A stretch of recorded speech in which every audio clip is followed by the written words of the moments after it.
Good evening, everyone. Thanks so much for coming out tonight. I'm Caitlin Saladino. I'm the Senior Director of Research and Development here at Brookings Mountain West. And on behalf of my colleagues, Bill Brown, Ashley LeClaire, our Executive Director, Dave DeMoore, our wonderful team of student researchers, I want to welcome you to the final talk in the Spring 2025 Brookings Scholar Lecture Series here at UNLV. I want to take a brief moment to acknowledge our donors. Without their support, we would not be able to host events like this tonight, so we're very grateful for that. And of course, a thank you to our colleagues in the back of the room from UNLV TV and the Greenspun College here who are recording tonight's lecture. As always, the slides that you're looking at tonight, you don't need to scribble or write very frantically. They will be on our website very, very soon, so you can share that widely with your networks as we make that available. This week, we've been delighted to welcome to Brookings Mountain West, Brad-Olsen, for his very first visit out to us from the Brookings Institution in Washington, D.C. Like all of our Brookings visitors, he's been teaching courses in the Brookings Public Policy Minor, where many of you have seen him speak.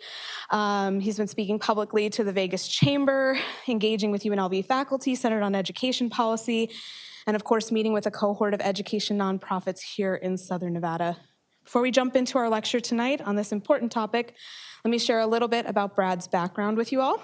Brad-Olsen is a senior fellow with the Center for Universal Education in the Global Economy and Development Program at the Brookings Institution. Prior to this, Brad was a professor of education at the University of California, Santa Cruz.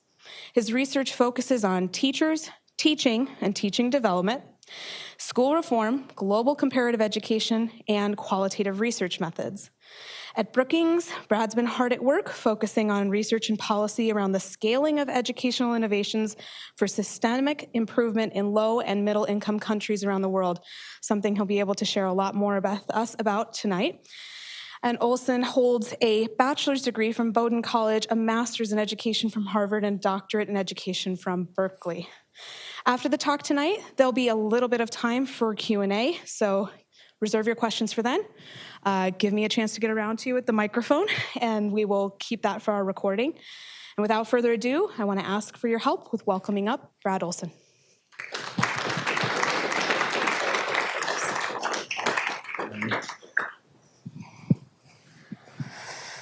Hi, everybody. I'm Brad-Olsen, and I'm delighted to be here with you all. I want to thank the Brookings Mountain West group for hosting me, and I want to thank all of you who've been helping me out this week and sort of doing some of the work behind the scenes to make all of this possible. It's a real treat for me. Even though I've only been here for a few days, I've learned an awful lot, and I'm already seeing familiar faces, so that's a nice thing.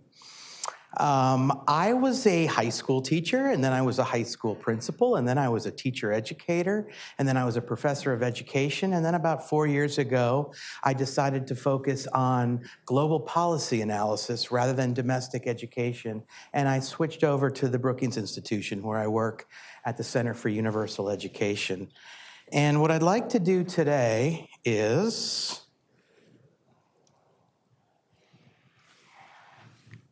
there we go, is just talk about what it means to engage educational change, educational reform. And I want to do it specifically through the lens of scaling. Scaling is a strange word. It means different things to different people. And so we'll sort of talk through about what that means.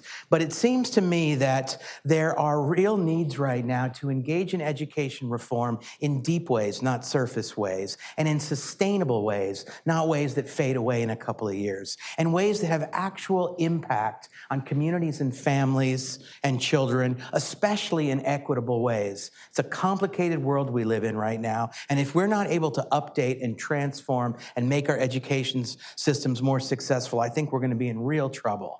And so I think about what does it mean to improve education systems? And I do it through the lens of scaling. And so I'd like to talk a little bit about that today. If you've got a burning question along the way, you need to interrupt me, feel free. Otherwise, as Caitlin said, I'll make sure to leave time afterwards and we can have a conversation about some of the things that I talk about. I work at the Center for Universal Education, and I'm part of a team called Millions Learning. And within that team, we've been working on a project called ROSI. ROSI stands for Research on Scaling the Impact of Innovations in Education. And this is a really cool project. It says it started in 2000. It actually started in 2020. And this is part of a larger endeavor called the KICS Initiative. KICS stands for Knowledge and Innovation Exchange, and it's been a multi-year, multinational initiative funded by the Global Partnership for Education in partnership with the International Development Research Center. And what the KICS initiative has been doing is it's been supporting about 50 teams around the world. Each of these teams has one promising education innovation that it's working to scale in one or more countries. And so the ROSI project exists to support them in their work and to learn alongside of them, and to offer them resources and some sort of wisdom of practice around the work of scaling and scaling research. And at the same time, we've created this global learning community where all of these teams working in all of these countries, sometimes in person and sometimes online, can talk with each other. They can exchange what they're learning. They can talk about their challenges. They can talk about their successes. We're also trying to amplify the work they're doing so the rest of the world knows about the successes they're having and a little bit more about what it takes to scale promising education innovations in countries around the world. And then the last thing that ROSI does is we're conducting research on all of this. We're learning alongside these teams. We're conducting qualitative work on what it means to scale, what the challenges of scaling are, what scaling looks like in different contexts with different innovations. And then we're also conducting qualitative research on the government decision-making side. One of the things that's really interesting is that a lot of these innovations, if they're going to succeed and if they're going to be sustained, have to be integrated inside the government. So the government is willing to take them on and deliver them, and in many cases pay for them over time. Governments are inundated with pitches of various innovations that folks want to have the government become interested in, maybe pay for, support, offer some partnership with, at the very least give permission to scale. And so we thought it would be really interesting to understand, first at the central government level and now at the middle tier government level, how do these government decision makers go about their work of deciding which of the many innovations they ought to adopt, adapt, and support at scale? So all of that work has come together over the last 4 years, and those are some of the things that I'm going to share about today. Got to start at the beginning. I think there's a crucial conversation that should begin any deep discussion of education that doesn't often enough happen. Or when it does happen, it may not happen in an explicit and productive way. And that discussion is about the purposes of education. I want to ask you all, I've got these lights in my face, so it might be a little tricky, but some of you have heard this already, so I don't want to hear from you all so much. But the others, what's education for? What's the purpose of education? Why do we spend so much time, money, and energy on education?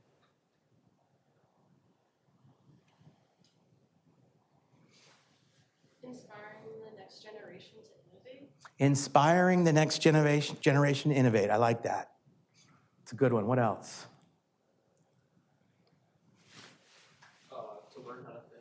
Learn how to think. And why is it important to learn how to think?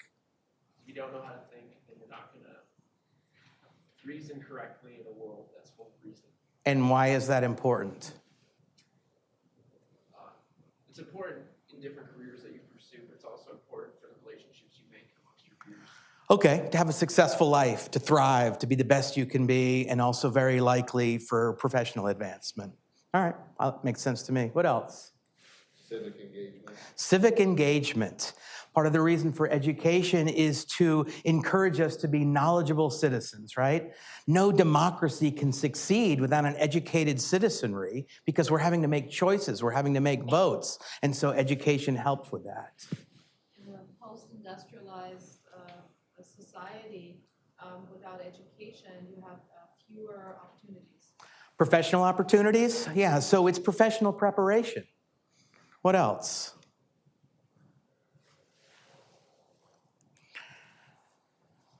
One of the things that I think is really interesting about thinking through the purposes of education is that there are many purposes of education, right? Economic development for the location. That might be important to the collective. Maybe the government is interested in that. Maybe the business sector is interested in that. Maybe the taxpayers who are putting their money into public education feel like that's important. Then there's the individual aspect, to get a job, to have economic mobility or social mobility. That's not necessarily as much of a public good, it's a private good for the individual. National identity, or to transmit our culture to the next generation, as you said. If you think about the very early kinds of education, way before education was formal or an institution, it was groups of people telling stories, the elders transmitting the knowledge and transferring the culture and the mythologies and the histories of a place to the next generation to keep cultures alive. Human flourishing. It's a great way to have a good life. We want people to reach the best of their potential. We want them to self-actualize. We want them to become civically responsible and have the capacity and the knowledge to act. Nowadays, and I heard this recently, instead of calling ourselves citizens, we should be calling ourselves planetizens, because there is a planetary responsibility right now, and perhaps it's the responsibility of education to prepare us for that, to inspire us to act, to imbue with us the willingness and the ability to do something about it. One purpose of education might be to disrupt oppressive systems and transform society. In other words, democratic equity. But one could also argue that the purpose of education is to preserve the status quo. I think what's interesting about all of these is they do not all fit together.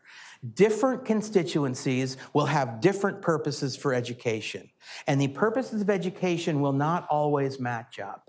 And I think that has a lot to do with the complexity of improving education. Some want to argue it's a public good. Some want to argue it's a private good. Some want to argue it's about restructuring schools to make a better tomorrow. Others want to say, well, in fact, maybe we should be preserving today. And so all of these different definitions, all of these different conceptions for education come together. And I think in many ways that's what makes it complex. But these conversations are important, and so I recommend that anyone who's engaged in deep discussion about educational change starts with this kind of a conversation. We may not actually get consensus, but it's great to make explicit the complexity with which we're beginning the work. Once there's some conversation and maybe some movement toward consensus, then we're ready to get busy and start transforming education systems. One way to do that is through scaling. So scaling, complicated term. This is sort of a technical definition for it. It's about introducing, expanding, or integrating a promising idea, innovation, initiative, or policy into a system. Okay, that sounds fine. First of all, we got to ask ourselves the question, why even think about scaling? And I think the reason it's important to think about scaling is that there are so many promising small-scale success stories around the world. We've seen them. They're wonderful, but they're tiny. They're one school. They're a couple of schools. They're one department. And they might work. But unless we're able to scale these promising innovations, we're not going to be able to allow them to translate into large-scale change. And too many islands of success, too many pockets of success will not necessarily cohere in a way that will actually change whole systems. So scaling becomes a really important way to think about what it means to embed that promising education innovation in ways that it spreads and it takes over and it becomes the new normal in a location. But I don't think it's enough to just talk about scaling as a sort of technical way of implementing and expanding an innovation. And so at Millions Learning and at the Rosie Project, we reframe the topic, and we prefer to talk about it in terms of scaling impact. Scaling impact switches the focus onto the results of the innovation. How is the innovation actually doing things that improves lives for teachers, for students, for families, for communities? How is it actually changing systems? And so when you think about scaling, if you're not careful, you'll think about simply scaling the innovation. That's growing the innovation. That's about numbers. That's about reach. How many schools have we reached? How many teachers are participating? It's important to grow the innovation, but growing the innovation is only the means to the end of growing the impact of the innovation. That's a subtle difference, but I think it's an important one. What it means is we should be thinking about, we should be using metrics for, we should be focusing on, we should be evaluating how the impact of the innovation gets scaled. For example, it might be really easy to have impressive equity considerations at the beginning of scaling, let's say, a new teacher development program. Maybe it's small and the teachers are opting in. And so the kinds of teachers who might opt in to a cool program may not be like your typical teachers. They're the ones who are willing to go that extra mile, stay after school to learn a new thing. And so at small scale, there might be some real gains, some real impact, perhaps some real equity considerations. But as you scale that innovation, as it goes from 10 schools to 20 schools, from 20 schools to 80 schools, from 80 schools to 100 schools, now you're going to have different kinds of teachers. Now you're not going to have that close observation by the implementing organization. Maybe you're going to find that there's a little bit of leakage along the way. Now, if you talk just about scaling, you can say, look at us. Reach has been great. We are now in 1,000 schools. But the problem is the impact may have been diluted as the innovation was scaled. And that's why I'm interested in understanding what it means to scale impact, not just scale the innovation. So for us in this work, in the Rosie Project, we think about what it means for the scaling part and for the sustainable part, which means it needs to last the test of time. Let's not let it fade away after a couple of years when the initial funding goes away or when the implementing group decides to move on to something else. We don't want it to get washed out by the system. We don't want it to be removed when a new administration comes in. It needs to be sustainable and it needs to have impact. So scaling sustainable impact to us seems like it's the goal. Scaling is really hard. Scaling impact is not hyperlinear. It's not always forward moving. It's not merely technical. It's not simple work. We used to think it was. For a couple of decades, 70s, 80s, and 90s, it was like, look, if you've got a great innovation and you've got your proof of concept, just sell it to an organization. I don't mean sell it money-wise, but persuade an organization to buy into it. Keep using this monetary metaphor, to accept it and to engage with it. And then the idea will be that it will sort of take off on its own. Once people see it working, they'll be just so committed that they'll want to engage in it. And that didn't happen. And it didn't happen for a decade and then a second decade. And as a result of that, I think a lot of policymakers have become very skeptical of new innovations. And they're skeptical whenever anyone says, oh, this will be easy to scale. In fact, it's complex. It's very difficult. It takes flexible adaptation along the way. It takes trial and error. It takes collaboration among scores of people. It takes patience. A public program innovation typically takes between 10 and 15 years to take hold. It requires more of an art than a science in many ways because we're dealing with the messiness of human beings. Systems by nature don't want to change. They will resist change in many ways. You have to think about the funding aspects, the political aspects, the fact that sometimes it's very difficult to convince teachers to take on new ways of teaching. Many of them are awfully busy. There are all of these demands on the system. And so the idea of simply thinking about the linear, simple way of doing it no longer holds true.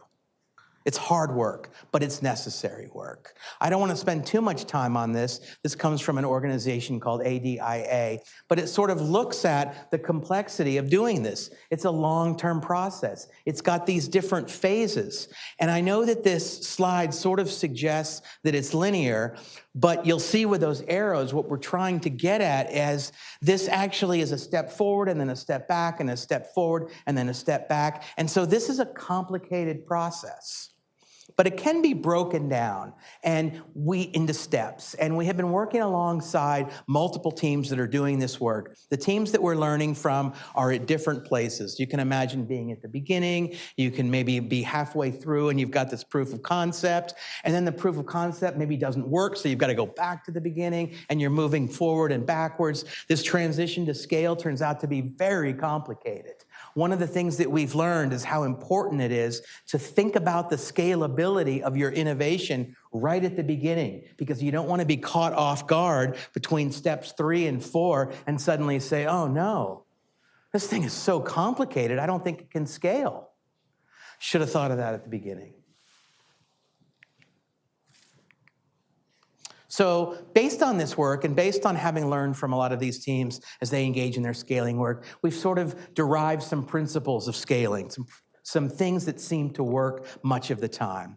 One of them is the importance of having goals set at the beginning, time-bound, measurable goals. Something like, at the end of 7 years, 60% of the teachers in this location will feel comfortable and will regularly engage in student-centered teaching activities. You know, time-bound, realistic, clear, solid goal. You have to learn the problem. You know, one of the things that we think about is any innovation exists to address or to solve an existing problem. But the problem isn't just the surface thing that maybe you're trying to figure out. Perhaps you're worried about a teacher shortage in a location, and you say, gosh, we don't have enough teachers, and so we're going to create an innovation that solves that. One has to ask the question, well, why don't we have enough teachers? And then maybe after a while, you'll figure that out. And then you have to say, well, why is that true? Why is that true? Ask the question why 5 times, Larry Cooley likes to say, so that you can get to the deep root problem that has created the surface phenomenon that you're trying to address. And that takes time. It means you have to know the context very well. It means you have to be curious. You have to be humble. You can't go into a place and say, oh, we know this already. Curiosity is an amazing attribute for people engaged in scaling. You have to seek commitment. Don't go it alone. It requires engaging champions inside government, outside government. It means working with humility and authentic intentionality with communities. It means making sure that you have a diverse coalition of stakeholders. And then you have to have a really good scaling strategy. Now, this isn't enough, but this is a good beginning. I've seen great innovations with misguided scaling strategies. I've seen great scaling strategies with innovations that are not actually scalable. So those two need to fit together. But it's not just about the fit between those two. There's a third component, which is the broader environment. There are so many promising innovations that fail for reasons that lie outside the model. It's not about the innovation at all. The innovation could be fantastic. It has to be that there's a fit between the innovation, the scaling strategy, and the broader environment. I was reading a while ago a McKinsey report which said that a community sometimes will reject an innovation the same way someone getting an organ transplant might reject the organ. I think that's kind of an interesting point to make. Nothing wrong with the organ itself, it's just that it doesn't fit with the broader body in which it was transplanted. And so I think it becomes incredibly important to think about the broader environment, the community, the timing, the capacity, the funding, the cultural contours of the place. Again, great innovation, great strategy, still might fail. And so it becomes really important to think about the fit among those 3 things. As I've mentioned before, scaling is collaborative. The more people you can get involved, the more support you'll get, the more you'll get advice and you'll get different perspectives. I think it's incredibly important to include people who might oppose the innovation, resistors of the innovation. I would rather have them inside the stakeholder group, inside the conversation, even though it's a messy conversation and even though it's difficult, but I'm bringing them in and I'm listening to their needs, and that probably serves me better than having them on the outside. So these multi-stakeholder, diverse coalitions of stakeholders can mean a lot. I think it's really important to view the beneficiaries and the users of the innovation. Maybe we're talking about children, maybe we're talking about parents, maybe we're talking about teachers or school leaders as authentic partners in the scaling process. Too often, I think education reform treats students and teachers as passive recipients of the innovation. You know, they're just going to learn it the way we teach it, and they're going to be happy about it, and their lives will be better. I much prefer bringing them in right from the beginning of that set of phases to the work. Design with them, test it with them, listen to their feedback, incorporate their needs into the model and into the scaling strategy. Bring them in as partners in the work of scaling rather than beneficiaries of it. It means you will get the benefit of their advice. It means they will buy in more easily. It means they too will benefit from the innovation, not only by using it, but by being a part of the scaling of it. It's got a lot of benefits to it. Contextualizing an innovation becomes really important. And what I mean by contextualizing it is that it's very common for an innovation that was developed somewhere else to be brought into a new location. And simply because it worked in one place doesn't necessarily mean that it works in this other place. And if it does work, it might not just be a cut and paste kind of a situation. It's very likely that it's going to have to be adapted. It's going to have to be fit. It's going to have to be contextualized for this new location. And that contextualization exists on 3 different levels. There's a surface contextualization. Maybe you need to match it with the curriculum requirements of the school or some of the regulations or some of the mandates. If you're bringing it from one country to another, you have to translate it into a different language. Maybe it's going to require being connected differently to the online teacher professional development portal. Those are kind of simple, technical, superficial contextualizations. They're important, but they're kind of easy. What we oftentimes forget about is the deep contextualization. There may be different cultural contours, different ways of doing things, different mindsets in the new location, maybe different values or different priorities about some of the equity dimensions. And so deep contextualization and equity-based contextualization of the innovation as you bring it to a new place becomes incredibly important.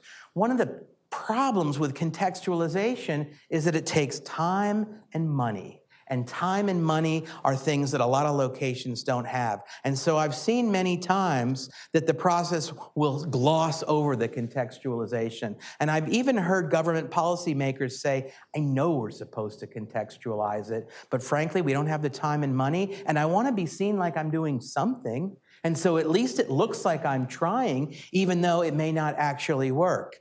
And I get it, but it also breaks my heart. I've also heard policymakers say, I don't want to wait too long because I don't want a whole grade level or 2 or 3 grade levels of kids to pass on before we get this right. I'd rather they have it right from the beginning. Again, I understand it, but this need to contextualize it, to get it to fit in the environment is important so that it doesn't get rejected by the environment. And when an innovation is rejected by a location, it's not only that the innovation is no longer able to succeed in that place, but you've also added a new layer of cynicism to the location because they're like, oh, this is another example of being told something that we were supposed to do and it didn't work out. And so that leads to reform fatigue, it can lead to burnout, and it can be a lot harder the next time around for a group of people to say, please trust us, engage in this one. This time we've got it right. Subtract, don't add is a truism that you'll hear in the scaling research an awful lot. And by that, what we mean is don't add too many things to the intervention, too many things to the model. And I think for perfectly wonderful reasons, for noble reasons, educators, when they're designing and developing a super cool education innovation, they keep wanting to add things to it. Well, let's add a hybrid component to it so that people who can't come in can access it from their homes. You know, kids can't learn if they're hungry, so let's do a free breakfast program and we'll attach that to it. Let's see if we could do like a wraparound counseling situation and build that into it, and maybe even a parent engagement component. All of those make sense, and I understand the impetus to try and do that. The problem is, the more complicated the model is, the less scalable it is. And so I think it's really important for groups that have an innovation to ask themselves, what's the core of my innovation? What's that special sauce? What's the thing that it can do that makes it so powerful? And that I am not going to let go of.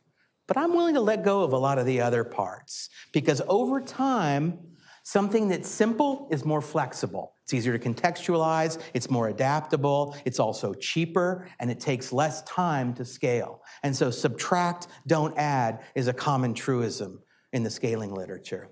And then finally, this notion of adaptation. That strategy that I told you about that needs to be developed early on will never go by plan. It will not work the way you think it does. There will be external shocks to the system, maybe a pandemic, maybe terrible floods, maybe a military coup. There will be things that you just can't expect. There will also be changes in the landscape, policy changes. A window of opportunity will open up, another one will close. You'll realize that this one part of your innovation that you thought teachers were gonna love, they actually don't love it at all. And so this notion about being able to be flexible enough and adapt along the way and engage in a little bit of trial and error becomes a very important thing. It reminds me of that maxim that if a stick doesn't bend, it breaks.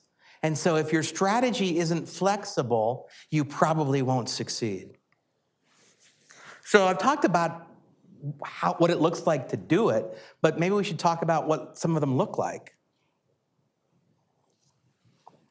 Here are just a couple of examples. This first one comes predominantly from Larry Cuban, and it's so simple and it's so elegant that it makes me smile, because a lot of people wouldn't even see this as an innovation. But it wasn't all that long ago. It was the beginning of the 20th century when someone got the bright idea to unbolt the student desks from the floor. Seems simple. I know the irony that y'all are sitting in seats that are bolted to the floor, and we'll talk about that in a second. But in many classrooms in the 19th century and the first part of the 20th century, they looked a lot like this. And so you've got kids in rows facing forward. They can't very easily talk to each other. They can't look at each other. They're physically encouraged or required to look forward. The teacher is at the front, reciting something. This is classic, what's called drill and kill pedagogy. And it's a classroom built for drill and kill. And so someone along the way said, you know what? If we don't have those desks and those chairs bolted to the floor, then we can reorganize the humans in the room. And if we reorganize the humans in the room, we can reorganize teaching and learning. We could have clusters of students. Students can be in a circle where they actually look at and talk to each other. We can create a physical environment in which, as Debbie Myers says, the teacher is not a sage on the stage, but a guide on the side. In other words, this tiny physical idea of unbolting the desks unleashed an entire paradigm of new teaching and learning, student-centered, constructivist, active learning. The irony, of course, is twofold. Here I am at the front of a room talking to you all in bolted desks. I get it. I'm a hypocrite, I know. The other sort of irony here is that I'm beginning to learn, and I think it may be true at your campus, that increasingly colleges are bolting the desks and the chairs to the floor. And so it's almost like we got it right and we scaled it, and now we're descaling it. And that worries me a little bit. A second example of scaling is a really interesting consortium between a Canadian university and an education group in St. Lucia. And what they were interested in is trying to create a culture of innovation within classrooms and ultimately within schools. And the way they thought to do this was, there's something called human-centered design, and they built their project around that. And they said, what if we presumed that teachers themselves have the capacity to come up with new teaching innovations. We don't have to find them elsewhere and then transfer them and contextualize them for the teachers. What if we just unleashed the teacher's own expertise and creativity? So we'll come up with a model, we'll come up with a system where we talk with the school head and we say, listen, would it be okay if we came in and we gave a little bit of training and an awful lot of support and encourage teachers to think about their students' needs, rely on their own subject expertise and pedagogical expertise, and try out some new ways of teaching,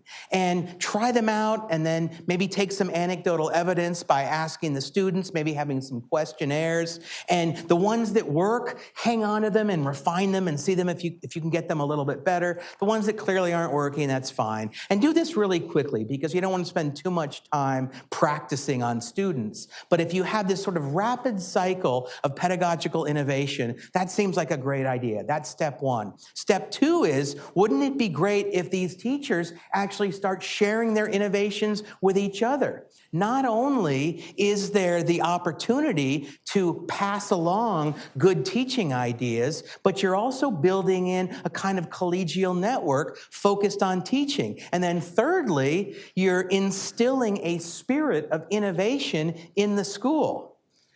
So the school leader's like, that's a great idea, let's do that. And so over time, these classrooms in these schools became sites of innovation. And then step three could be, well, what if we now start working with other schools and we begin sharing across school sites?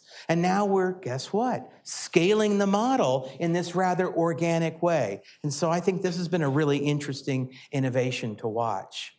Another one that's very well known in the global education world is teaching at the right level. And this started about 15 years ago in India, and it's now being spread around the world. It's in many African countries, including Zambia and Botswana. And teaching at the right level, and I'm oversimplifying it here, but it's the idea that at the early grades, why not take out for part of each day students who are struggling in math and organize them not by grade level, but by ability level? And firstly, and then secondly, let's use some active student-centered techniques to teach them, in this case, numeracy. These are oftentimes low-income countries. So this might be some circles and some sticks and some stones and moving them around to learn mathematics. And also have rapid assessment cycles. So if you're in one ability level, maybe after a week you figured it out as a student and you're now ready for the next ability level. Not the entire school day, but part of each school day. Pull them out and do this cool little thing.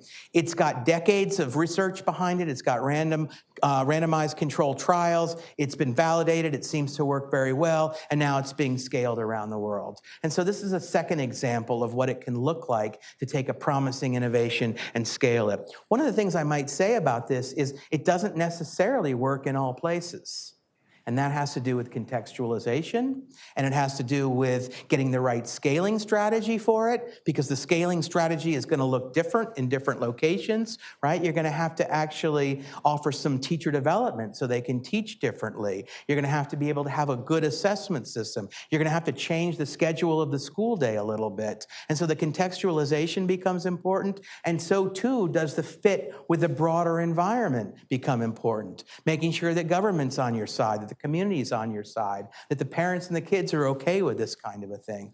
But it's been very promising and it's been very popular over the last 10 years. A few examples closer to home. Charter schools, very controversial. There are 90 of them right now in Nevada. That is an education structure that has been scaled over the last 35 years. And it continues to scale. We could talk about how its scaling adheres to many of those principles of scaling that I talked about. Right now, there's an education policy that, as I understand it, is working its way through the legislature. And this is an idea of spending. It was originally going to be $86 million. Now, if I understand correctly, it's been whittled down to $33 million. Maybe if it passes, it's going to be used so that kids can have free lunches and free breakfast at school. If it's approved, hopefully it'll work. but I think there's something interesting about this that we have to keep in mind. Policy approval doesn't mean policy implementation. And even policy implementation doesn't necessarily mean successful, sustainable scaling at impact. And so getting the approval is just the beginning.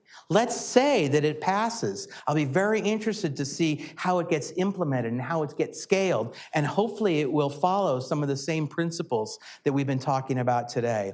The other is a nationally known 45-year-old dropout prevention program for students. It's called Communities in School, and it's very popular, and it's in Clark County, and it's got this really interesting model where there's a site coordinator who's put in each of the schools whose job it is to look around and identify kids who might be at risk of dropping out and getting to know them and figuring out what their unique situation is, and then bringing in wraparound services and other supports to try and address the situation for that individual kid. It's highly successful. It's got great numbers. I think this is an example of an education organization that has scaled in 45 years to now almost 3,500 schools. So I don't want to spend too much time on this, and there are probably people in this room who know communities and schools much better than I do, but it's kind of interesting to think about how a program like that may have succeeded in its scaling because it was able to do some of these things. The fit between the model, the strategy, and the broader environment. Well, I don't know what their scaling strategy was, so I can't speak to that. But it certainly seems like a successful and a promising innovation, and it's been very good at fitting itself into the broader environment. It's in multiple states. It's going to look a little bit different in each state. I described to you the model.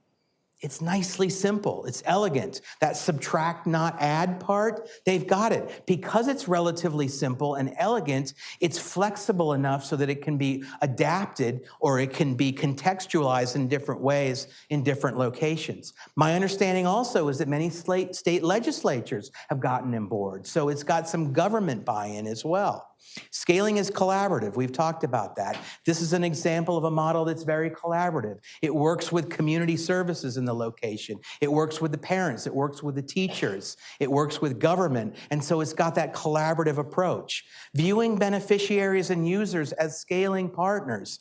This is a program, at least to the extent that I understand it, that treats students with respect and that understands all of the difficulties that kids and families are going through right now. It doesn't engage in deficit thinking, blaming the kids. And so this notion of the respect and the ability to engage the families and the kids as authentic partners in the process may have something to do with its success.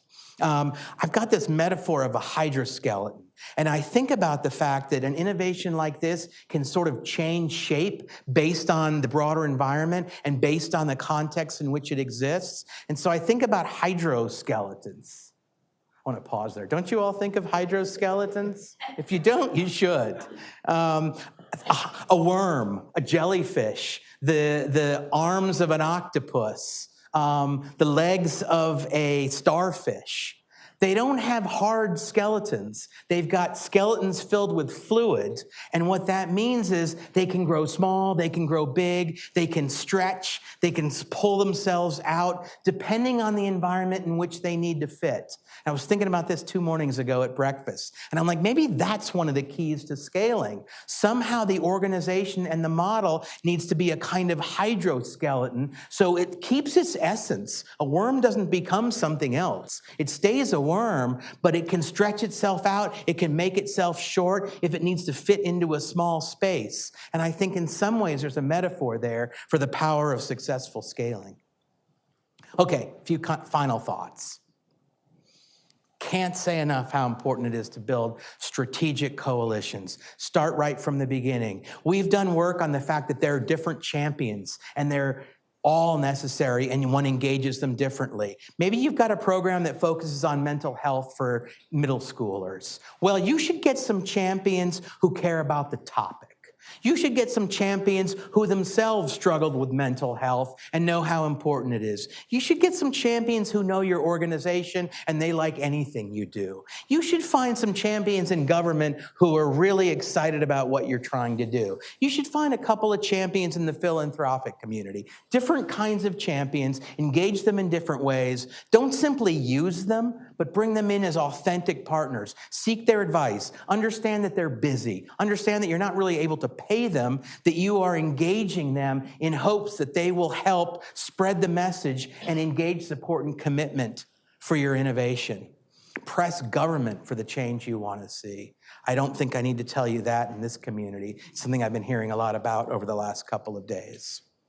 Get the funding right. I know it's easier said than done. One of the fascinating things about scaling is that at the beginning of the scaling process, when you're developing a cool model, when you're doing the proof of concept, it's a lot easier to get funding. There are a lot of groups out there. There are a lot of incubators out there. They love to throw money at brand new, cool sounding, state-of-the-art things. That's stage one.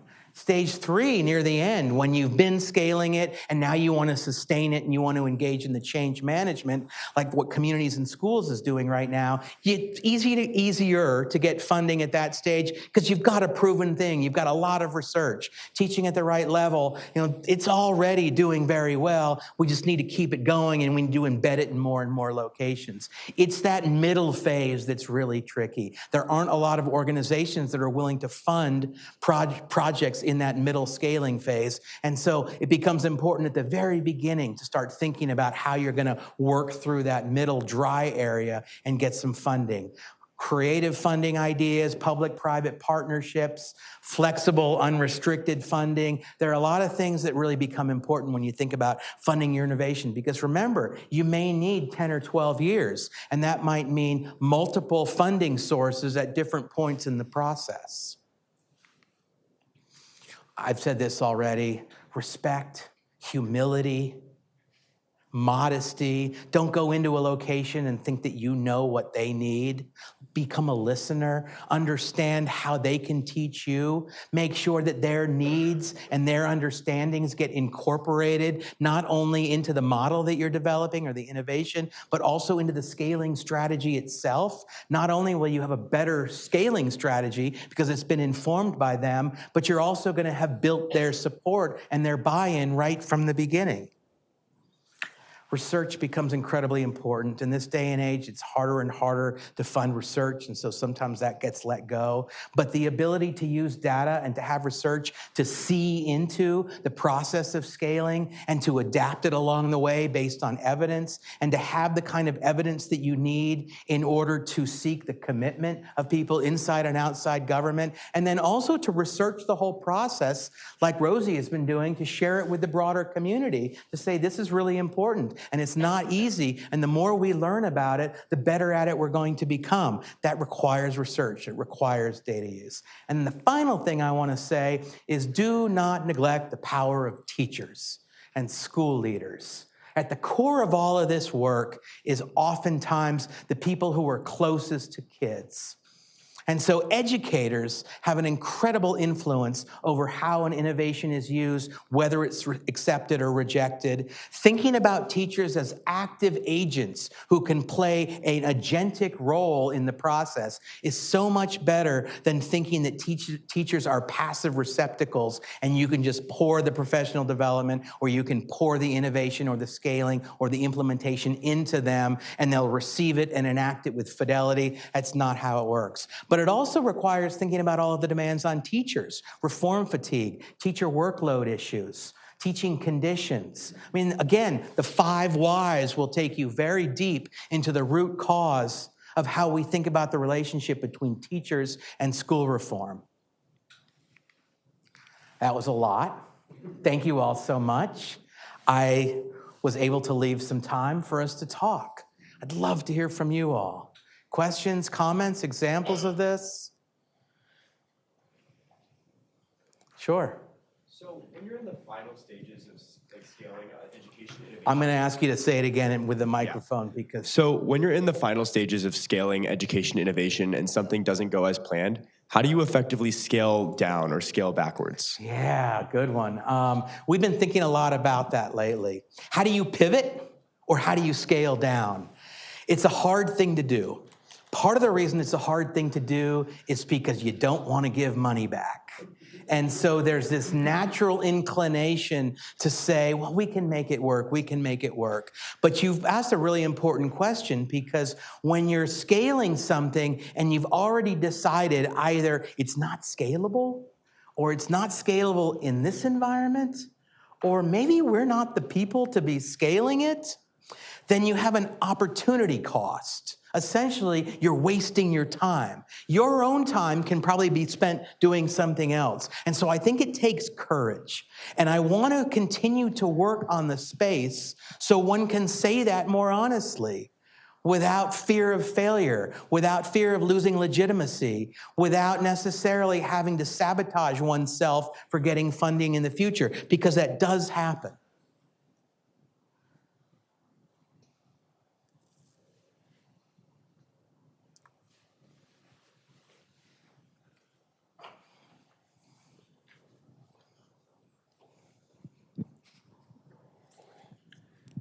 So I think one of the challenges we face here, and we talked a little about this, is 10, 12, 15-year window in how do you get buy-in for people to accept that it's going to take a while, given shorter time horizons for leaders, election cycles, and all those. How do you break through that?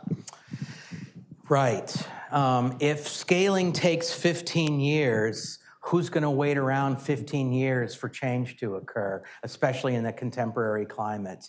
I think that's really important. One of the things that we talk about within scaling is that there are so many trade-offs that you have to manage. And by trade-offs, I mean choices where either choice is not a great option, but you got to choose one. You can't have them both.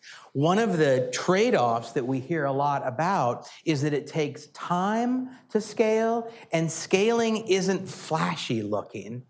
And yet, on the other hand, politicians need quick, visible wins. So how do you match those two up? I have two answers. I don't know how good they are. One of them is, I think it behooves us to teach the public and to teach policymakers to have a little bit more patience and understand that it's going to take time if we want the change to be lasting and if we want it to be impactful. We can look at Finland for the model for that. Finland is an example of a country where it made a decision to stick with its reform approach for 20 years.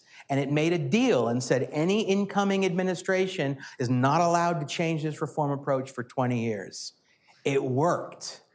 Now, it worked partly because it was a good approach. We don't want to get locked into a bad approach for 20 years. But I do think that maybe over time, we can continually educate folks on the fact that there needs to be patience. My second answer to that is, I think that visible wins can be built into the work. And so one can intentionally look for moments where you can actually make a visible or a public victory happen. This includes site visits, bring policymakers and others to these locations and let them see it in action, but make them authentic visits. I can't tell you how many times I've been in schools for visits and it's like, oh, they're faking this for me. It needs to be authentic. And so I think that's the thing that can be done. Storytelling is an amazingly persuasive tool.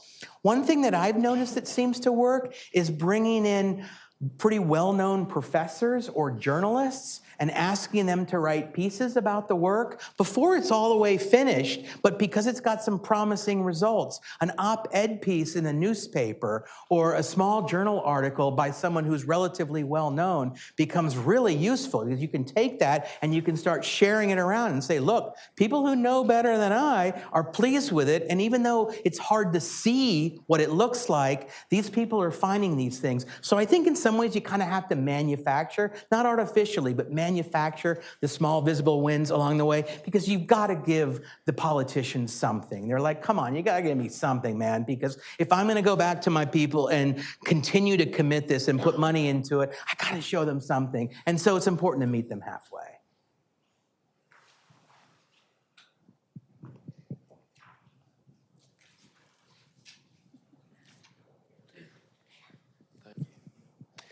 So currently our class is interested in AI, and particularly myself as a future, professional, I'm interested in using AI for my own learning and development.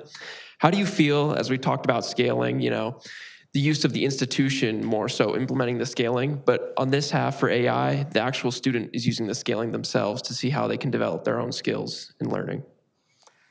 I think I understand the question, but tell me more about what you mean by the student using the AI for the scaling. So in your case scenario, you're the institution implementing the scaling on the students, but now the AI is in the students' hands and they get to scale themselves, how much they need it to learn. Can and the develop. AI be a tool in the scaling work? Yes. I think it probably could. I think that brings us into a realm that is moving so fast that I'm not sure we even know yet what it's capable of. But I think there are very likely able to be some amazing tasks and solutions that AI can do within the scaling. I think it would be really exciting. I feel like that's a frontier that you should engage yourself in. Write a graduate thesis on that. It would be great.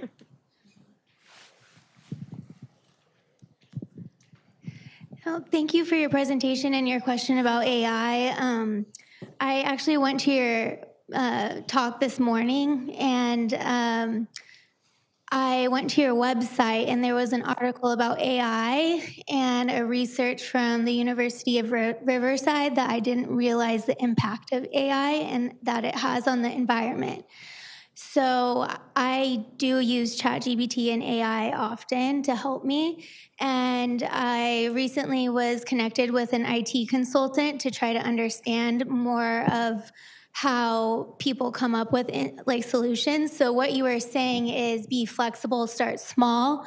It's easier to change. But for students in the educational system, there's a lot of parts going on. So nutrition is important, what kind of food is going into our cafeteria and our kids eating, is that causing behavioral issues?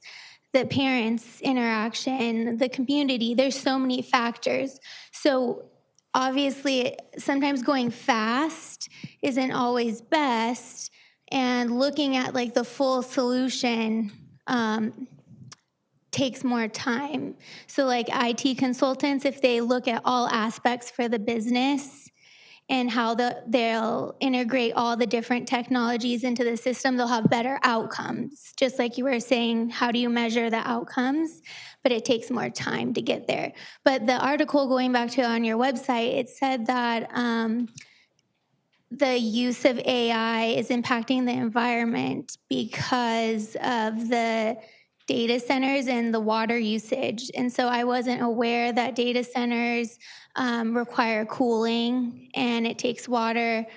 And it didn't stop me from going, even though after I saw that research article, I went back to ChatGPT and was like, is this true? Did I hate you? And it did say it's true. And it said, don't listen to any of those critiques. Well, no, it actually said it is true, but there's a possibility and a shift to moving to the cloud, and so co-location. So I'm still learning about it, but solutions. So I think that there is a lot of different tools that AI can have us moving very quickly, and technology is going to be rapidly changing. But I think, to your point this morning, conversation is important, and working together to establish best practices and asking what those questions are and what we're going to be measuring, especially with how government is changing and who's going to be responsible for the outcomes for the kids. I'm in a master's program for the SPED department, so I guess I'm not really sure what my question was, but do you believe that for I came back because I wanted to see how I'm in a class to do research and ask the right questions to improve education and maybe start a coalition against with all the states throughout the United States and establish best practices, or if you have any suggestions to collaborate with maybe your organization or others.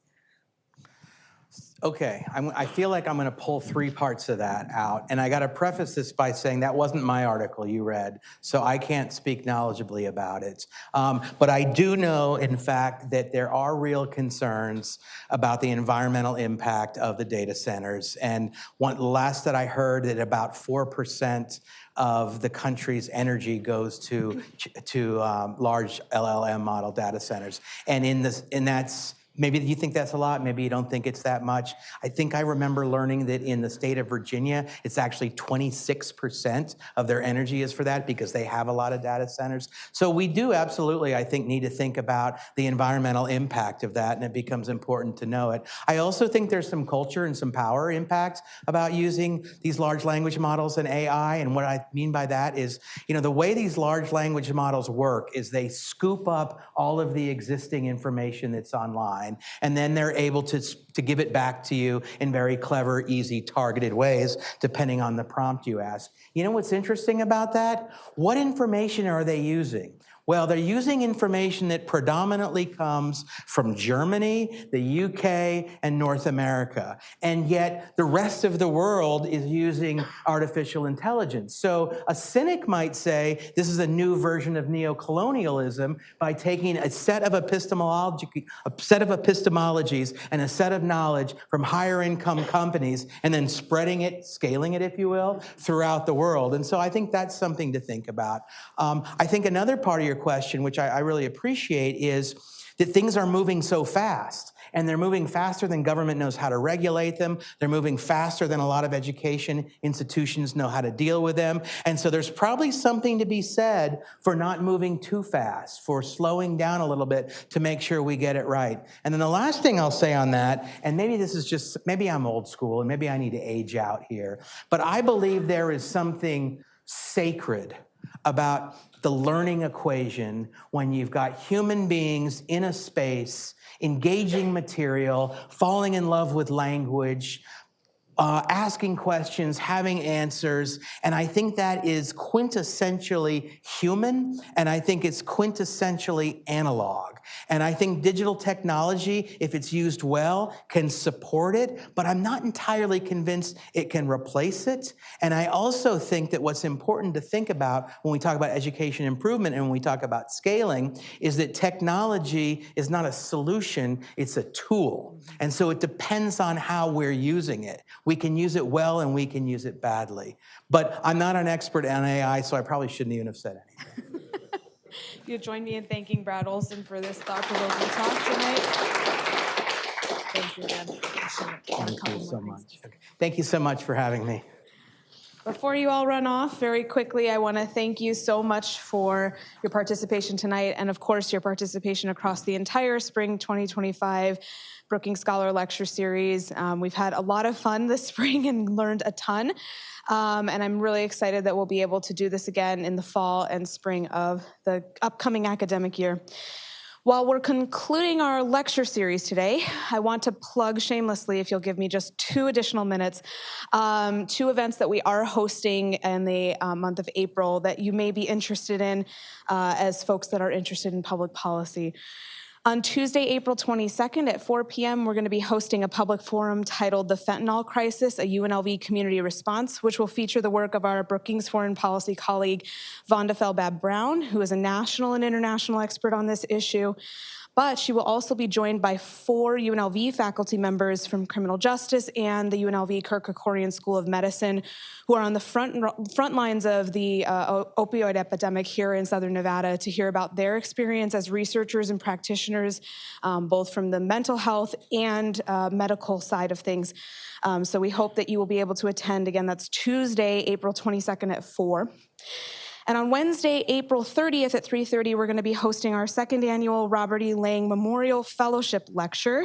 For those of you that have been attending these lectures for some time, you may remember our founding executive director, Rob Lang, who passed in 2021. He was a champion for evidence-based public policy here in Southern Nevada. And after his passing, we established the Robert E. Lang Doctoral Fellowship. which is meant to provide financial support to a doctoral student who is completing a dissertation focused on metropolitan policymaking here in Southern Nevada. This year we have the Lang Fellow Amelia Terry, who's a doctoral student in public health.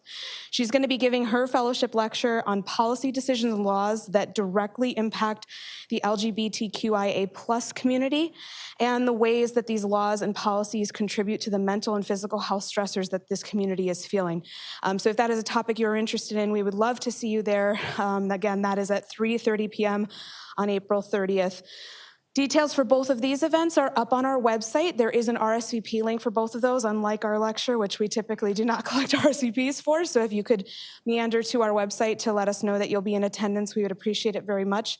And of course, all of our events are free, open to the public, so we encourage you to spread it amongst your networks. Family, friends are all welcome to attend, and we hope we will be able to see you at either of those events at the end of this semester.